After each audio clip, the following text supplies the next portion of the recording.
Assalamualaikum warahmatullahi wabarakatuh.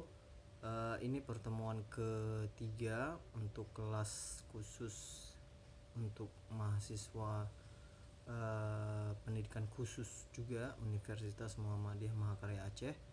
Pada pertemuan kali ini saya hanya menyampaikan overview of tenses. Kita fokus kepada kata kerja yang berubah karena tenses di dalam bahasa Inggris. Jadi kalau biasanya orang menjelaskan tenses itu dikategorikan secara masa kini present, masa depan future, dan masa lampau past. Kalau dalam kesempatan kali ini saya akan mengubah konsep itu supaya kita lebih paham. Saya bagi ada tiga yang akan kita kategorikan. Yang pertama itu tenses yang simple. Nah, di simple itu nanti dibagi tiga lagi. Yang dibagi tiga itu adalah yang present, yang past, dengan yang future. Jadi dari pertama tadi yang simple, jadi simple present, simple past, kemudian simple future. Maksudnya simple itu ya cuma gini ya, kalau yang simple present itu yang kegiatan yang sehari-hari, yang rutin. Kemudian yang simple past juga sama, cuma dia terjadi di masa lampau. Terus yang di future juga kejadian yang simple, aktivitas yang simple, dan yang terjadi itu dia di masa depan. Kemudian yang kategori yang kedua itu adalah yang progresif. Progresif mungkin istilah baru yang kita baru dengar, tapi itu sama dengan artinya continuous. Jadi biasanya kan kita pernah dengar nih simple present continuous, past continuous gitu. Di modul saya taruh progresif, sama aja progresif dengan continuous. Di kategori kedua ini itu juga sama, kita masuk kelompokkan lagi menjadi tiga. Jadi ada present progressive atau present continuous, past continuous, dengan future continuous.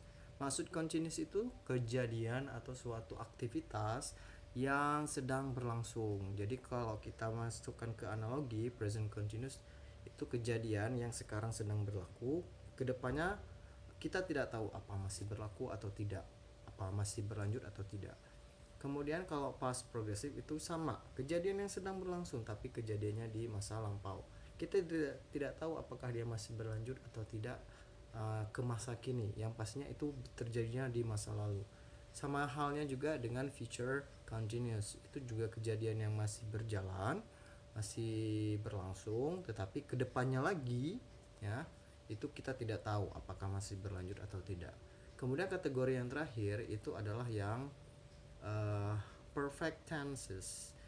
Perfect di sini kan artinya kalau kita biasa tahu itu sempurna, tapi kalau di sini sesuatu kegiatan atau aktivitas yang telah selesai, ya.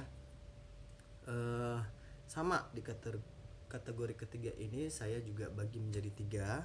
Jadi ada yang present, ada yang past, ada yang future. Jadi ada present perfect, ada yang past perfect, ada yang future perfect. Maksudnya yang present perfect itu kegiatan yang telah berlangsung dan habis kegiatan itu di masa kini juga. Kalau yang past perfect itu kejadian yang telah selesai tapi selesainya itu di masa lampau. Kemudian yang terakhir future perfect itu kejadian yang walaupun dia belum terjadi tapi diprediksikan telah selesai di masa depan. Gitu dia ya. Perbedaan mendasar di bahasa Indonesia dengan bahasa Inggris ya, karena di bahasa Indonesia tidak mengenal yang penggunaan tenses. Jadi mungkin agak sedikit rancu ketika kita menjelaskan yang future perfect ini tadi. Kejadian yang diprediksi akan selesai walaupun belum dilakukan tapi dianggap sudah selesai lah. Nah gitu dia ya. Untuk pola-polanya itu sangat singkat untuk saya sangat panjang untuk saya jelaskan di dalam video.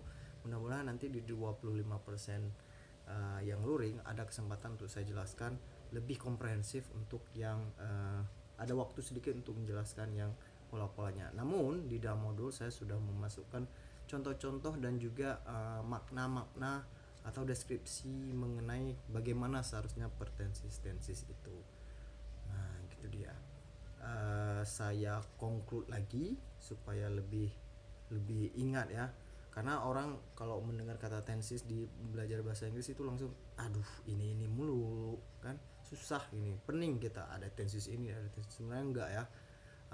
Jadi diingat ada tiga, ada yang simple, yang sederhana. Simple itu kan sederhana. Yang kedua itu ada yang continuous, sedang berlangsung. Kemudian yang ketiga itu ada yang perfect, sudah selesai. Jadi ada tiga dia, yang sederhana, yang sedang berlangsung, kemudian yang telah selesai. Di tiga itu dibagi lagi menjadi tiga, masing-masingnya itu ada yang present, ada past, ada future. Nah, untuk selanjutnya saya akan berikan 10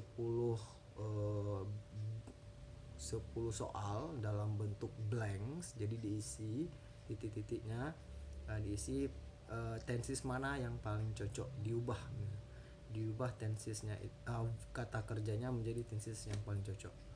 Nah, bagaimana cara mengerjakannya mungkin bisa dilihat kembali di modulnya itu bagaimana cocoknya, karena di modul ada saya kasih contoh-contoh yang lebih cocok. Nah, seperti itu ya. I think ini aja untuk yang introductory YouTube video untuk pertemuan ketiga. Mudah-mudahan dipahami. Kalau ada yang tidak paham silahkan, saya tunggu pertanyaan-pertanyaan di kolom komentar material di Google Classroom ya. Saya terbuka untuk menjawab semua pertanyaan yang terkait dengan materi. Jadi kalau tidak ada pertanyaan berarti saya anggap semuanya sudah paham. Ada peningkatan ya, yang mengumpulkan jawaban untuk yang meeting kedua. Mudah-mudahan meeting ketiga ini semuanya bisa jawab lah semua pertanyaannya, walaupun nggak benar semua, yang penting ada partisipasi. Itu aja untuk kali ini. I'll see you on the next video on the fourth meeting. Assalamualaikum warahmatullahi wabarakatuh.